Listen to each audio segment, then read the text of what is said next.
గజాననం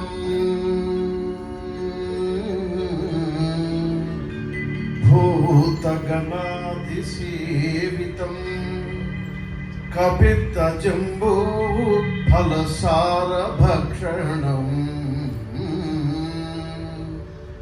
ఉమాసుతం శోక వినాశ కారణం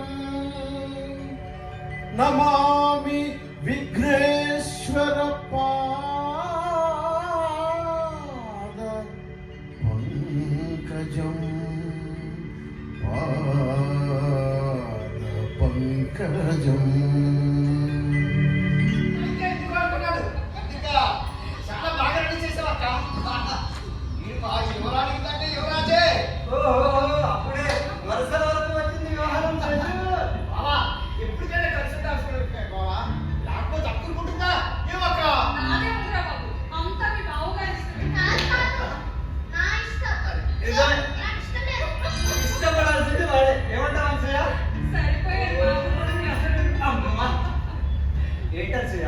మా ఇద్దరిని నా చూస్తుంటే అసూయగా ఉందా?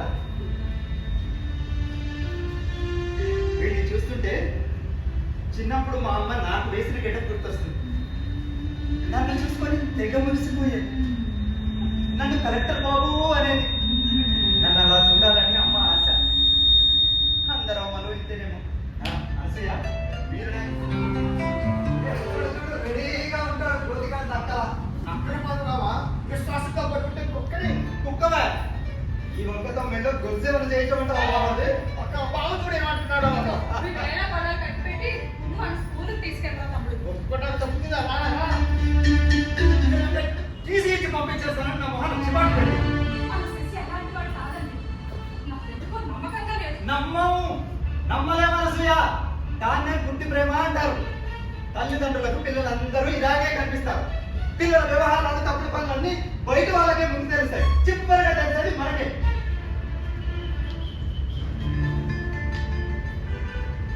రే ఆగరా. ఏంటన్నా మరి అంత అమాయకంగా ఫేస్ పెట్టకరా. నువ్వేం చేసావు అన్నీ మాకు తెలిసిపోయాయి. అబ్బా ఆపరా నీ యాక్టింగ్. లేరా స్కూల్లో అమ్మాయిల వెనకాల పడుతున్నావట. ఓహో అనసూయ అందుకేనా వాడు నిక్కాలు కాదు ప్యాంట్ కుట్టించమంటున్నాడు. లేరా అమ్మాయిలు పడేదాక. అయ్యో అలా కాదు నాన్న, వాళ్ళంతా నా ఫ్రెండ్స్. వాళ్ళంతా చాలా మంచివారు నాన్న. ఎక్కువ మాట్లాడమంటే పళ్ళు రాలిపోతాయి. అయినా అమ్మాయితో ఫ్రెండ్షిప్ అంటారు నీకు. ఆడపిల్లలతో ఫ్రెండ్షిప్ చేయకూడదా నాన్న? అయినా దాంట్లో తప్పే ఉంది. ఏంటో ఇలా తయారయ్యాడు. తప్పైంది నాన్న అనుకుంటే తప్పే ఉంది అంటాడంటే. మగ పిల్లని ఆడపిల్లలతో నీకేం పడరా? ఎంత అవసరమో అంతే ఉండాలి. నీకు ఇప్పుడే చెప్తున్నాను. ఇంకోసారి ఆడపిల్లలు వెంటబడినట్టు తెలిస్తే ఏం చేస్తానో నాకే తెలియదు. మాకు మంచి పేరు లేకపోయినా పర్లేదు కానీ ఇలాంటి పిచ్చి పనులు చేసి చెడ్డ పేరు మాత్రం తీసుకోవాలి. అది అది ఏది ఏంటి ఏమైందిరా? చెప్తానా ఏమైంది? నీకు ఎలా చెప్పాలో నాకు అర్థం కావడం లేదమ్మా.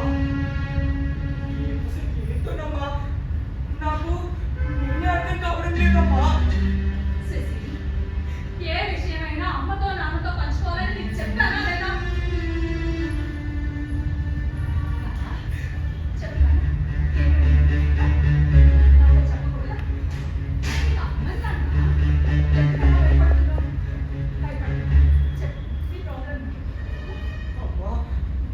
నాకు చాలా ప్రాబ్లమ్స్ ఉన్నాయమ్మా.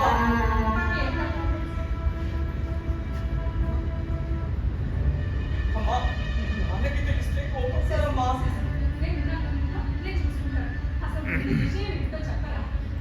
అమ్మా నాకు నాకు ఆడపిల్లలా ఉండాలనుందమ్మా.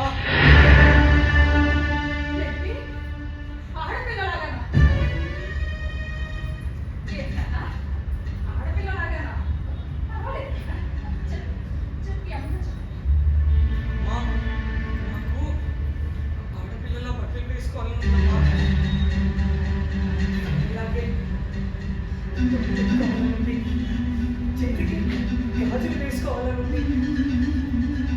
కాళ్ళకి పట్టీలు కట్టుకోవాలని ఉంది. జడ వేసుకోవాలని ఉంది. అదే జడలో పువ్వులు పెట్టుకోవాలని ఉందమ్మా. ఏం చేయాలంటమ్మా నాకు?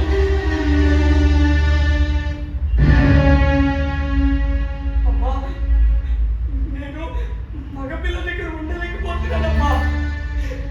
వాళ్ళ దగ్గర ఉంటే ఏంటో నాకు చాలా ఇబ్బందిగా ఉంటుందమ్మా. అమ్మా, నాకు ఆడపిల్ల దగ్గర ఉండిపోవాలనుందమ్మా. శశి, మరి ఇదంతా అమ్మతో ఎందుకు చెప్పలేదు నాన్న? అంటే నువ్వేమంటావో కొంపట్టావేమో అని చెప్పలేదమ్మా. అమ్మా, స్కూల్లో చాలా అవమానాలమ్మా. నన్ను బాగా ఏడిపిస్తున్నారమ్మా. నన్ను అర్థంలా చూస్తున్నారమ్మా. కొంతమంది అయితే ఒరే నీ బట్టలు ఇప్పి చూపించరా, నీ పార్ట్స్ ఎలా ఉన్నాయో చూస్తామంటున్నారమ్మా. నాకు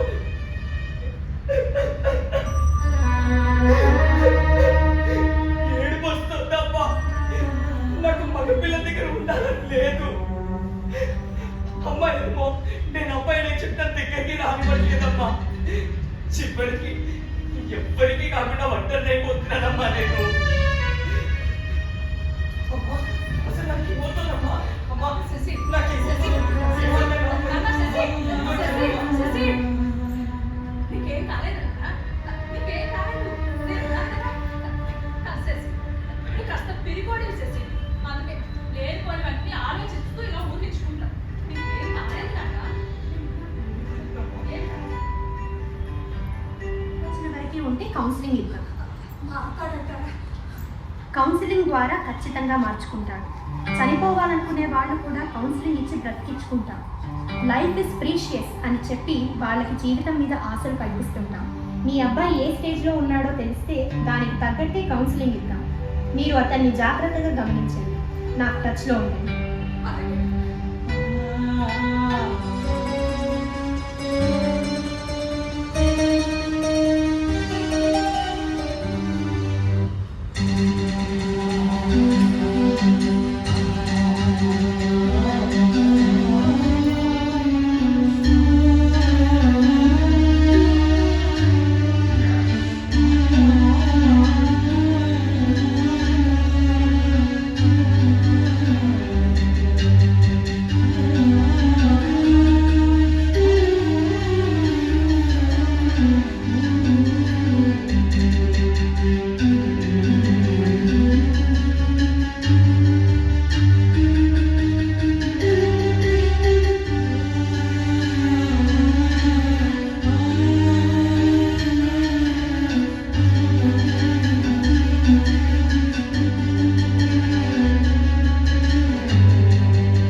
మంత్రగాళ్ళు అంటూ తన హవా నడిపించాడు కొంతకాలం.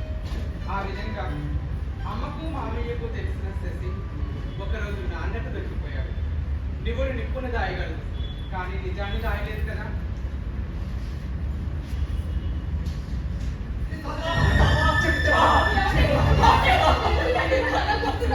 కొట్టాలా, నరకాలా వాణ్ణి? ఏమైందా? ఇగో, ఇవన్నీ సింగారించుకొని తిరుగుతున్నాడు వీడు. వీడిగా నిన్నన్నారు. అసలు ఇంట్లో ఉంటే ఏం చూస్తున్నావే? ఏం చేస్తున్నావు? అమ్మని వదకండి, మా అమ్మ తప్పేం లేదు నాన్న. నిన్ను కంట్రోల్లో పెట్టుకోవడం నాది తప్పు, నాదే తప్పు. అనసూయ, వీడిని నా హీరో అనుకున్నాను. అనవసరమైన వ్యాధి వచ్చి ఉంటుంటే అలాగే వదిలేసింటే మనం చెప్పండి. అలా అయినా పర్వాలేదు అనసూయ, ఏదో ఒకటి చేసి బ్రతికించుకోవచ్చు. కానీ వీడు ఆడమ్మగా కాకుండా తేడా పుట్టకపోయింది వీడు. అది బాధ్యతలు మాత్రమే కాదు కదండి. ఆహా, సంఘాలు మనం కాబట్టి ఆ లోకం ఏదైనా ఉంటే అది మనం కూడా కాదా?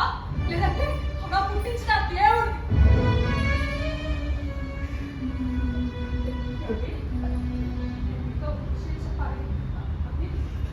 వాడి గురించి డాక్టర్తో మాట్లాడాను. ఓ, డాక్టర్తో కూడా మాట్లాడేసావా? అంటే నువ్వు వాడితో మాట్లాడటం, నీకు విషయం మొత్తం తెలియడం, దాని గురించి నువ్వు డాక్టర్తో మాట్లాడేసేయడం అన్నీ అయిపోయాయన్నమాట. అందువలన మీ నిర్ణయం ఎలాంటిదైనా వాడిని కాని వాడిగా నిలుచుకుంటుంది. వాడు అసలు నా కళ్ళ ముందు ఉండడానికి వెళ్ళాను. ఉన్న ఒక్క కొడుకు కొడుకునే చచ్చాడనుకుంటాను. నేను అలా అనుకోలేదు. నేను అలా అనుకోలేదు.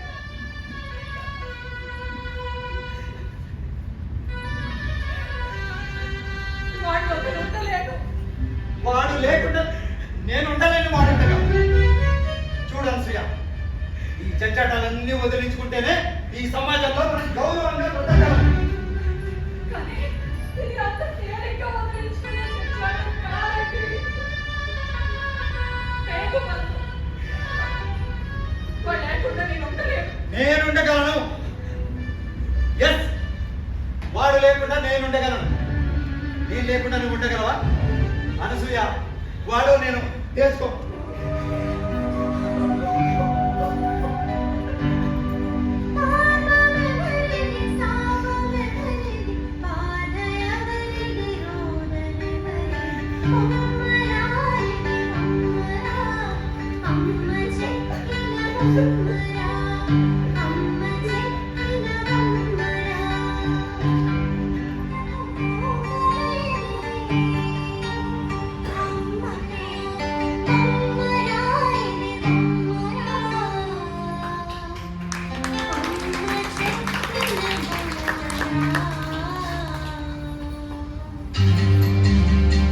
అప్పుడే మొదలైంది అసలు సమస్య.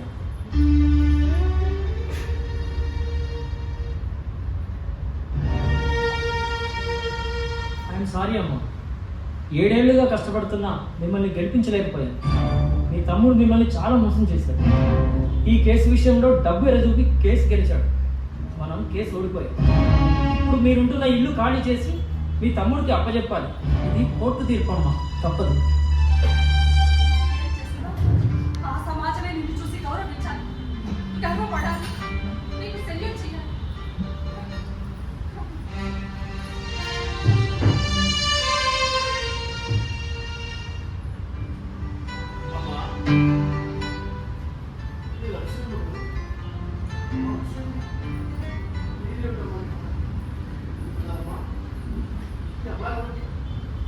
పూర్తిగా ఆ అమ్మాయి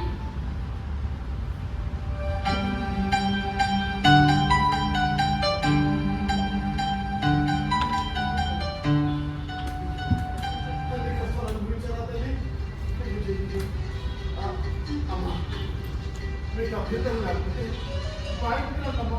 మా ఇంట్లో ఉండొచ్చు.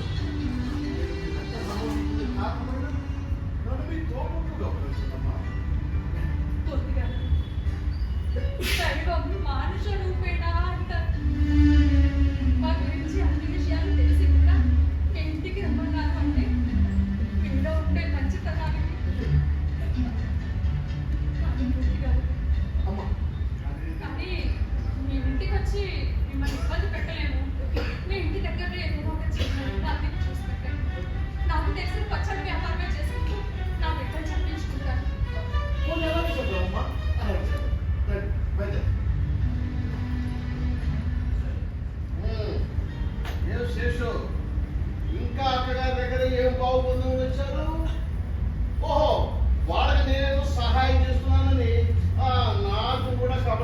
తెలియజేస్తున్నారా? చూడండి, నిన్న నాకు నేల కూడా తగ్గింది కానీ మీకు నేను అమ్మే కాదు. చచ్చిపోవాలి ఇంకా చెప్పగలిగింది కానీ అక్కడి నా మొహం చూపించలేకపోతున్నాను. అక్కడ నన్ను అమ్మలా చూస్తుంది. ఇదే అమ్మ చెక్కిన ఈ బొమ్మ చెప్పాను కదా, అమ్మ చెక్కిన ఆ బొమ్మను నేనే ఆపేసి దిశలో కలిసిపోయాడు. ఇప్పుడు మీరు చూస్తున్నది పండు వెన్నెలను. దేవుడు మాలాంటి వాళ్ళని సృష్టించు శరీరం యొక్క రూపానికి లక్షణానికి మ్యాచ్ ద ఫాలోయింగ్ విషయంలో ఫెయిల్ అవుతూ ఉంటాడు. ఆ దేవుడు చేసిన తప్పును మా అమ్మ సరిచేస్తుంది, నన్ను సవరించింది, చక్కగా చెక్కింది. మరి ఈ బొమ్మను చెక్కిన అమ్మే కదా ఈ గౌరవానికి అర్థరాదు. దయచేసి మా అమ్మను వేదికపై అనుమతించవలసిందిగా కార్యవర్గాన్ని కోరుకుంటున్నాను. We welcome Mrs. Anasuya Govardhan. Please come on to the dais.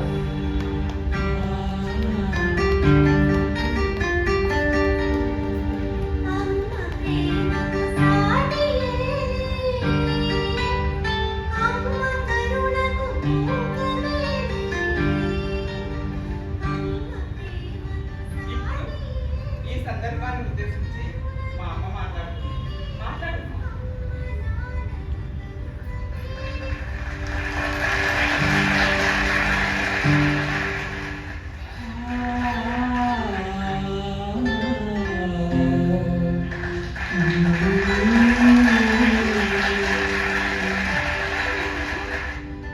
వెన్నెల మెరుస్తున్న బంగారు పళ్ళం తనకు నేను ఒక తప్పుగా ఉన్నానంటే కొడుకుగా ఉన్న నా శశి ఆ రోజు అమ్మా పైకి కనిపించే నా శరీరం వేరు, లోపలున్న అసలు నేను వేరు, పైకి కనిపించే కొడుకులా ఉండలేకపోతున్నాను, లోపలున్న కూతురిగా మారిపోవాలనుందమ్మా అని అడిగాను.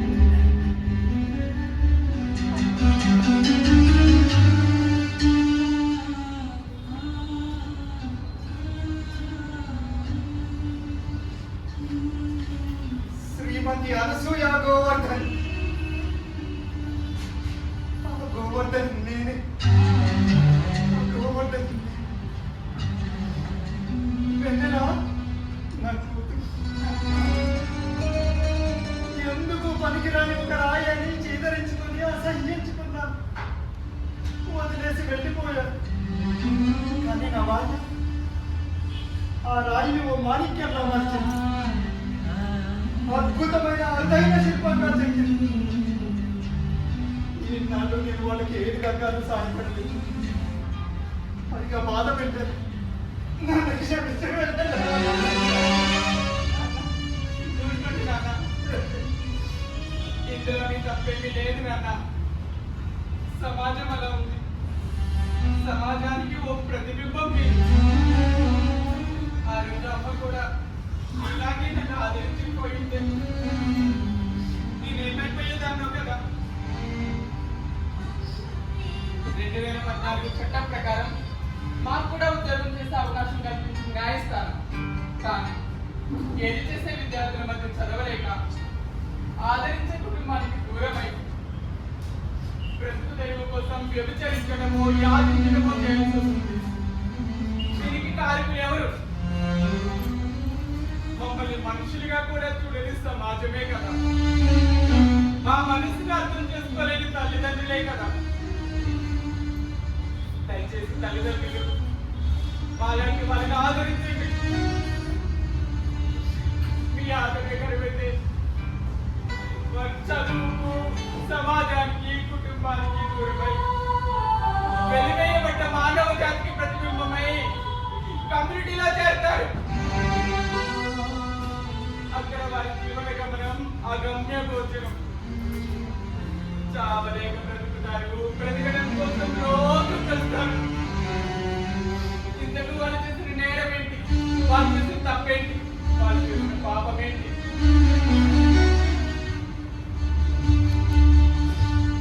కాదా, ఇది సమాజానికి సమాధానం లేని ప్రశ్న.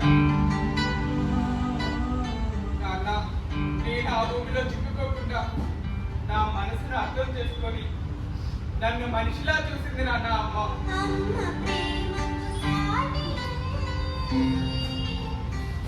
మీరు కష్టంగా మమ్మల్ని వదిలేసి వెళ్ళిపోయినా స్వశక్తితో ఎదిగేలా పెంచింది నాన్న అమ్మ. నాన్న అమ్మ మిమ్మల్ని తలుచుకుని రోజు బాధపడేది నాన్న. మీ గురించి ఎప్పుడు నాకు గొప్పగానే చెప్పారు నాన్న. నాన్న, మీ ఇద్దరు విడిపోవడానికి నేను కారణమయ్యాను. నన్ను క్షమించండి నాన్న. మీరే నన్ను క్షమించారు.